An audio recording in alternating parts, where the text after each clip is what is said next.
আসসালামু আলাইকুম। সবাই কেমন আছেন? সবাইকে আমাদের টিচিং টিউটর বাংলার যে পেইড কোর্স আছে সেটার শুভেচ্ছা জানাচ্ছি। তো আজকে আমাদের ফ্লুইড ডায়নামিক্স এর একদম প্রথম ক্লাস। তো আশা করি আপনারা সবাই ঠিকঠাক পড়াশোনা করছেন। সো আমাদের অলরেডি 6টা সাবজেক্ট কমপ্লিট। আর আজকে এই যে সাবজেক্টটা শুরু করছি এটা দিয়ে আমাদের 7 নাম্বার সাবজেক্ট চলতেছে। তো ইনশাআল্লাহ ফ্লুইড ডায়নামিক্স শেষ করলে আমাদের হচ্ছে এরপরে আমরা কোয়ান্টাম মেকানিক্স করব।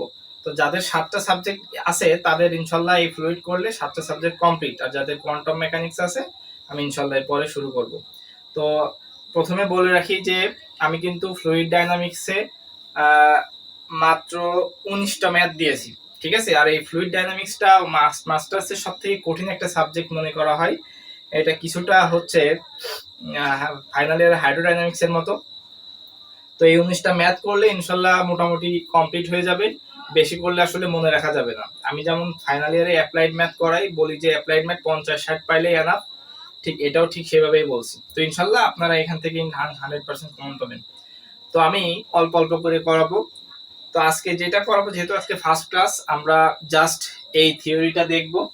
নিউটনের সান্দ্রতা বিধি বর্ণনা করো এটা।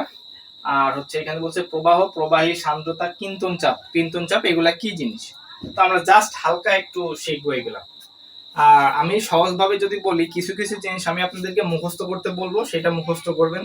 তা না হলে একটা লাইন মুখস্থ করাচ্ছে, মানে মুখস্থ রাখলে আপনার কষ্ট কম হবে।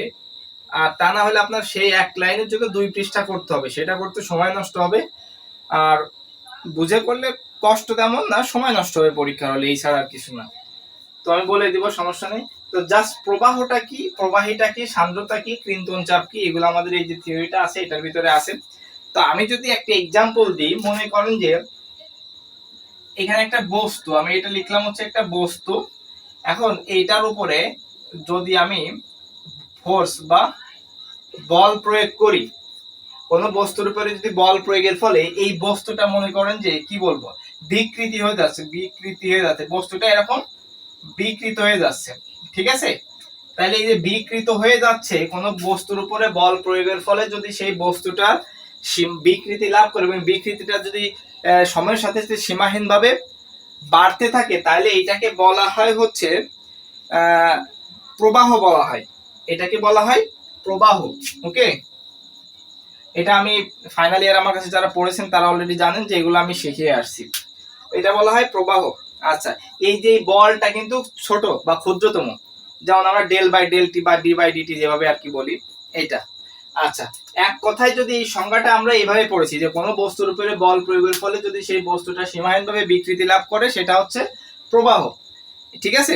এটা আমরা পড়েছি ফাইনাল ইয়ারের হাইড্রোডাইনামিক্সে। কিন্তু মাস্টার্সের সংজ্ঞাটা কিরকম আছে, ক্রিন্তন বলের ফলে প্রবাহী সমূহ, ক্রিন্তন বলের ফলে প্রবাহী সমূহ ক্রমাগত বিকৃতি প্রদর্শন করে। তাহলে এখানে ক্রিন্তন বল আর প্রবাহী সমূহ দুইটা জিনিস আসছে প্রবাহর ভিতরে, তাহলে সেই প্রবাহীর এই বিকৃতিটাই হচ্ছে প্রবাহ। ওকে, বা এই বিকৃতির ফলে যে স্থান পরিবর্তন হয়, তাহলে সেটাকে বলা হয় প্রবাহ। এটা হচ্ছে আপনার মাস্টার্সে আছে। তো কিন্তন বিকৃতি আমি না বলে আমি সহজভাবে বললাম, কোনো বস্তুর উপরে বল প্রয়োগের ফলে যদি সেই বস্তুর সীমাহীনভাবে বিকৃতি প্রদর্শন করে, তাহলে সেটাকে বলা হয় প্রবাহ। তাহলে প্রবাহীটা কি, আমরা প্রবাহ বুঝলাম। প্রবাহীটা কি, প্রবাহীটা হচ্ছে একটি পদার্থ যা প্রবাহিত হয়, একটি পদার্থ যা প্রবাহিত হয়। কি প্রবাহিত হয়, আমরা বলি পানি প্রবাহিত হচ্ছে, মানে তরল পদার্থ এগুলাই প্রবাহিত হয়। কিন্তু এখানে প্রবাহীটা 2 রকমের হতে পারে, একটা তরল পদার্থ হবে আর একটা গ্যাসীয় পদার্থ। তরল পদার্থ হতে পারে পানি, তেল, সিরাপ এগুলা। আচ্ছা, গ্যাসীয় তো বুঝলাম যে গ্যাসীয় যে গ্যাসটা যেগুলো আছে। তাহলে আমরা প্রবাহও শিখলাম। এখন সান্দ্রতা আর ক্রিন্তন চাপ আমরা এখন বলবো না, সংজ্ঞা বলবো না, আমরা জাস্ট এই যে থিওরিটা করবো তখন আমরা শিখবো। হ্যাঁ, আচ্ছা, তাইলে আমরা এইখানে জাস্ট সংজ্ঞাটা, এখানে তেমন কোনো কিছু না। তো আমি যদি প্রমাণটা লিখি, তো ইনশাল্লাহ আমি সুন্দর করে যেভাবে বাকি 6টা সাবজেক্ট আমি করিয়েছি, এটাও ইনশাল্লাহ ধীরে সুস্থে আপনাদের খুব খুঁটিনাটি ভাবে বোঝাই দেবো, ঠিক আছে। আচ্ছা, তাহলে আমরা যদি এটা প্রথমে লিখতে হবে, এটা জাস্ট হচ্ছে লেখা বেশি। প্রবাহী স্তরের উপর ক্রিয়াশীল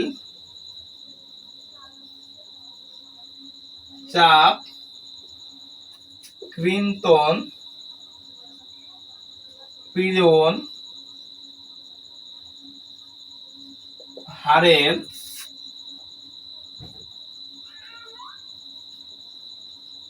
সমানুপাতিক। তাহলে এখানে একটা জিনিস বলছে, প্রবাহী স্তরের উপর ক্রিয়াশীল চাপ ক্রিন্তন পীড়ন হারের সমানুপাতিক। তো ক্রিন্তন চাপ, ক্রিন্তন পীড়ন কি, এটা আমি জাস্ট দেখবো। ক্রিন্তন পীড়ন, ক্রিন্তন চাপ প্রায় একই রকম, একই সংখ্যা প্রায়। আচ্ছা, তো এখন এইটাকে যদি গাণিতিক ভাবে এই কথাটাকে লেখা হয় তাহলে কিভাবে দাঁড়াবে দেখি। গাণিতিক ভাবে বলছে প্রবাহী স্তরের উপরে, এটাকে আমরা যদি টাউ দিয়ে বলি, বলছে সমানুপাতিক, তাহলে আমরা এই যে ভেরি জাস্ট সমানুপাতিকের চিহ্ন দিলাম d you by D y. তো এইটাকে যদি আমরা টাউ কনস্ট্যান্টকে যখন আমরা ইকুয়াল করব তখন একটা সমানুপাতিক ধ্রুবক মিউ চলে আসবে, d you by D y হবে। তাহলে এইখানে যে লিখলাম tau d u d you by D y, এগুলা কি, এইখানে যে টাউটা আছে, টাউটা হচ্ছে ক্রিন্তন পীড়ন চাপ, রাইট।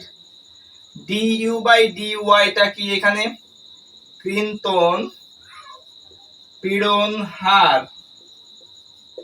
তারপর এখানে যে মিউটা লিখলাম, মিউটা কি, মিউটাকে বলা হয় সমানুপাতিক ধ্রুবক, কিন্তু এইখানে যেহেতু ক্রিন্তন পীড়ন চাপ, ক্রিন্তন পীড়ন হার আছে, তাহলে এখানে এটা হবে ক্রিন্তন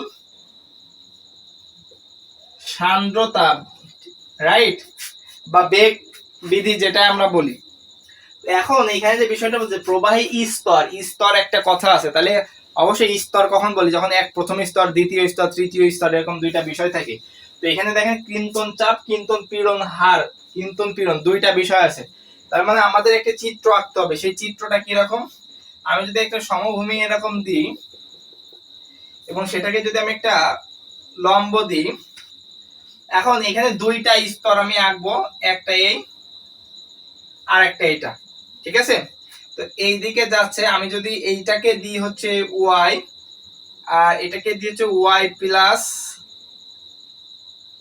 ডি ওয়াই, এটাকে ধরলাম প্রথম স্তর, এটাকে ধরলাম দ্বিতীয় স্তর। তাহলে এটাকে যদি আমি ইউ ধরি, তাহলে এটাকে কি লিখতে পারি, ইউ প্লাস ডি ইউ। দেখেন এখন এই যে চিত্রটা আঁকছি, এটাকে আমি যদি সান্দ্রতার সংজ্ঞাটা আমি এখন লিখি এরকম, এর নিচে আপনি চিত্রটা এঁকে দিবেন। তাহলে এখানে লিখতে হবে সান্দ্রতা, আমাদের বলছে নিউটনের সান্দ্রতা বিধি বর্ণনা করো। বেসিক জিনিস আমাদের যেটা দেখাইতে হবে সেটা হচ্ছে সান্দ্রতা। তাহলে আমরা লিখতে পারি সান্দ্রতা হলো প্রবাহীর, তাহলে প্রবাহের একটা স্তর, একটা স্তর, দুইটা স্তর, প্রবাহীর এক স্তরের গতির উপর, এই যে বল প্রয়োগ বা গতি, এখানে কিন্তু ইউ আদিবেগ ইউ, এটা ইউ প্লাস ডি ইউ, গতির উপর পার্শ্ববর্তী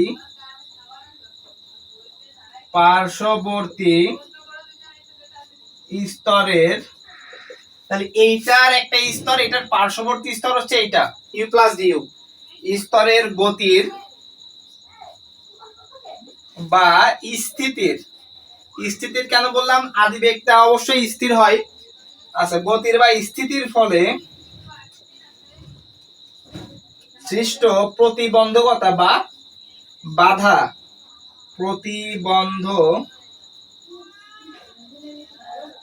বন্ধকতার পরিমাণ। তাহলে এখানে সংজ্ঞাটা কি পেলাম, সান্দ্রতা হচ্ছে প্রবাহের প্রথম স্তরের বা প্রথম এক স্তরের গতির উপর পার্শ্ববর্তী স্তরের গতির বা স্থিতির ফলে যে সৃষ্ট প্রতিবন্ধকতা বা বাধা সৃষ্টি হয় সেটা হচ্ছে আমাদের সান্দ্রতা। এটা আমরা বুঝতে পেরেছি। তাহলে আমরা লিখতে পারি চিত্রে পৃষ্ঠ হতে ওয়াই ও ওয়াই প্লাস ডি ওয়াই দূরত্বে প্রবাহীর ওয়াই ও D Y plus D Y, এখানে হয়তো বইয়ে শুধু ডি ওয়াই দেওয়া আছে, আপনি ওয়াই প্লাস ডি ওয়াই লিখবেন। ওয়াই দূরত্বে প্রবাহীর দুটি স্তর প্রদর্শিত হয়েছে বা দেখানো হয়েছে, রাইট। চিত্রে পৃষ্ঠ হতে বা ভূমি হতে ওয়াই ও ওয়াই প্লাস ডিওয়াই দুটি প্রবাহী স্তর দেখানো হয়েছে। যেখানে আমাদের কি আছে বলেন তো, আর একটা জিনিস বেগ আছে না, যেখানে বেগ যথাক্রমে ইউ ও ইউ প্লাস ডিইউ, ঠিক আছে। তাহলে আমাদের আরেকটা জিনিস আছে ক্রিন্তন চাপ যেটা আছে। আচ্ছা, এখানে ক্রিয়াশীলের পরে একটা কথা লিখবেন, সেটা আছে ক্রিয়াশীল ক্রিন্তন চাপ। তাহলে উভয় স্তর একটি অন্যটির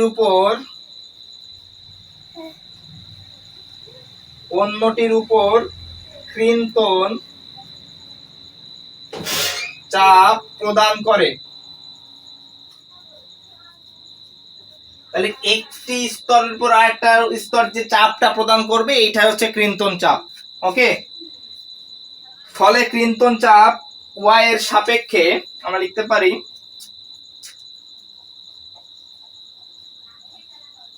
ক্রিন্তন চাপ ওয়াই এর সাপেক্ষে বেগ পরিবর্তনের হারের কি হবে, সমানুপাতিক। হার কেন বললাম, ডি বাই ডি ওয়াই, মানে সময়ের ভাগফল আর কি, বা যে সময় যাবে। ক্রিন্তন চাপ, ফলে ক্রিন্তন চাপ ওয়াই এর সাপেক্ষে, যে ওয়াই এর সাপেক্ষে আমরা এটা উপরে লিখতে পারি ক্রিন্তন চাপ ওয়াই এর সাপেক্ষে। আমরা জাস্ট এই যে কথাগুলো আছে না, এই কথাগুলোকে একটু ব্যাখ্যা করে লিখতেছি, এই ছাড়া আর কিছুই না। ওয়াই এর সাপেক্ষে বেগ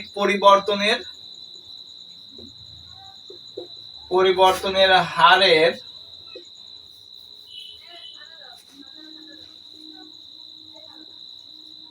সমানুপাতিক হবে। ওকে, আচ্ছা, তাহলে আমরা এখান থেকে এটা মুছে দিয়ে দেখি, আমরা একটু আবার ওই জিনিসটাই লিখবো, জাস্ট আর কিচ্ছু না।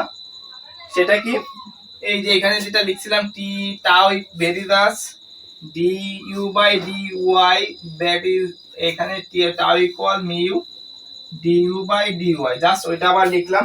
এখানে লিখে দিব, এখানে আমরা মিউটা তো লিখলাম যে ক্রিন্তন সান্দ্রতা, আর এখানে আমরা মিউটাকে জাস্ট কি বলতে পারি, সমানুপাতিক ধ্রুবক। মানে সান্দ্রতা, ক্রিন্তন সান্দ্রতা ঠিক আছে, কিন্তু সমানুপাতিক ধ্রুবক তো অবশ্যই, তাই না। আচ্ছা, তো এই পর্যন্ত লিখে দিলেই না প্রমাণিত বা অ্যানসার যদি সমাধান করতে বলে আর কিছু দেখানোর দরকার নেই। তো এইভাবে অল্প অল্প করে আমরা যখন আরো ক্লাসের ভিতরে ঢুকবো বা আরো চ্যাপ্টারের ভিতরে যাব, তো আমরা অনেক কিছুই শিখবো আস্তে আস্তে। ওকে, এইখানে তেমন বোঝানোর কিছুই নাই, জাস্ট যতটুকু সম্ভব ততটুকুই দেখাই দিলাম, আর বেশি বোঝার দরকার নেই। এতটুকু বুঝে আপনি জাস্ট দুই একবার প্র্যাকটিস করলে মুখস্থ হয়ে যাবে। ওকে, তো আজকে এই পর্যন্ত শেষ করছি, দেখা হবে অন্য কোনো গুরুত্বপূর্ণ ক্লাসে। তো প্রত্যেকটা ক্লাস খুব মনোযোগ দিয়ে বাসায় করবেন এবং প্র্যাকটিস করবেন। তো এই ছিল হচ্ছে আজকের ক্লাস। আল্লাহ হাফেজ।